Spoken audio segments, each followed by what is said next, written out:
Hello, I'm Luke Hatfield, alongside me, Joe Edwards, our Wolves correspondent. We're here at Wolves' training ground. Joe, speaking ahead of the Europa League clash with Slovan Bratislava, and it seems like everyone at Wolves is ready to go, raring to go to take on Slovan.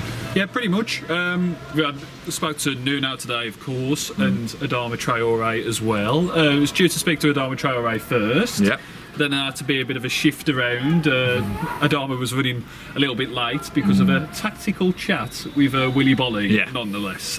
So, a bit of a shift around, but of course, you know, the messages were the same pretty much for both people, that they're really kind of focused on this game and ready to kind of put one foot into the knockout stages of the Europa League, and they're not underestimating Slovan, of course. I mean, we saw it ourselves, didn't we, in Slovakia? They're a good team. They're a good team. They've got some good players. Spora up top's a very, very good player. Mo in behind's a decent little player as well. So they've got some good lads, and Wolves have got some good lads as well. So it should be a good game, but one that Wolves are expecting to win, and as we say, get one foot into those knockout stages. Yeah, and you know, as you said, we were there. We both witnessed it. The first half against Slovan, and Wolves were very much second best On the ropes, yeah. They'll take that game into their thinking. I'm sure it will be a very different performance at Molineux first half, because I mean, Nuno said, I think, some good things about wanting to start well. Yeah. I mean, there's this knack, isn't there, of starting quite slowly. Wolves now. I mean, league alone, you look at their first halves, they'd be in the relegation zone with only 2 goals to the name. But if you look at the second halves, they're third, only behind City and Liverpool on goal difference. So, the stats are there.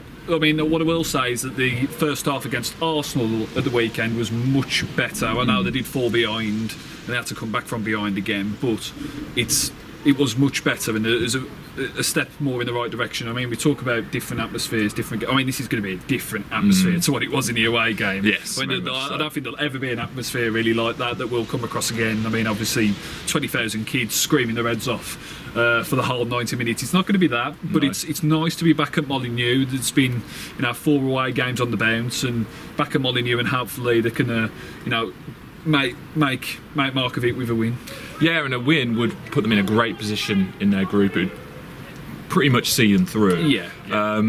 It's important to get that, you think, because you don't want to start going into the last couple games needing something new. Well, that's it. You're looking at December, is so congested as it is, and there's a home game with Besiktas in there, and really you want that to be a dead rubber. Yeah. I mean, for Besiktas, they've lost every game so far, unless they go on some miraculous run, you'd like to think that they'll be dead and buried, and Wolves will be hopefully through and perhaps just playing to see who will finish top of the group. So, in a game like that, you'll be hoping to rest a couple. With,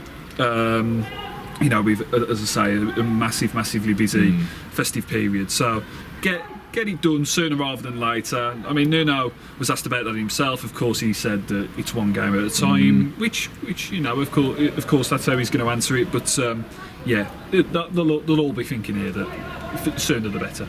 Yeah, and in terms of team news, Joe, who's back, who's fit, who's unavailable? So Morgan Gibbs-White's a doubt. Was in the squad at the weekend. He's had this back issue for a bit of a while.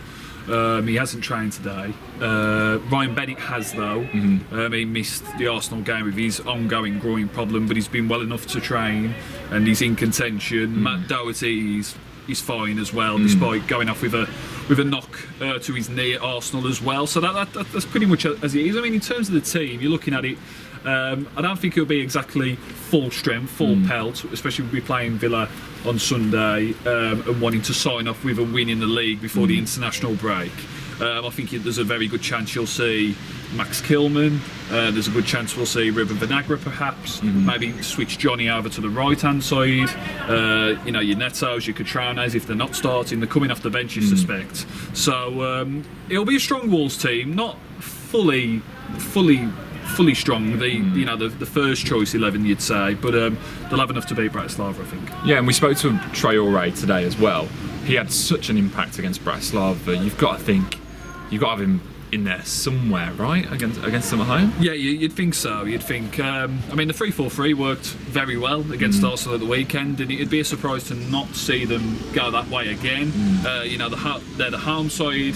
You know, the onus is on Wolves. I mean, I think there's been a few examples this season. You look at Southampton at home. That's the big one where Wolves are playing games at home which they should be winning, but they've perhaps been a bit too much reserved, trying to counter teams and, you know, sit off and try and pick their moments, but those moments haven't really came. I think you've got to try and create them yourselves and be on the front foot, and after seeing them do that at Arsenal, it'd be a pleasure to see him do it again against Bratislava, so fingers crossed that's the case. Fingers crossed he can do that, and of course a big week, because straight away after that, the big one on Sunday, Aston Villa at Molineux. That'll be a tasty one, won't it? It will be a tasty one, of course. Adama not short of questions on that Villa game, being a former Villa player himself, and you know, he was asked about the preparation for it, and kind of got a little bit of a sliding at Villa in there, saying that, you know, of course when you're in Europe you have less time to prepare. Villa aren't in Europe, so they have more time to prepare. I don't know if it was necessarily meant as a dig, but it kind of, you know, Wolves fans will be happy at those comments anyway. Yeah. So yeah, it's a big game on Sunday, and you want to be going into it on the back of a win. So that's what Wolves will be aiming to do tomorrow. How do you expect them to get on then? 2 games in a matter of days.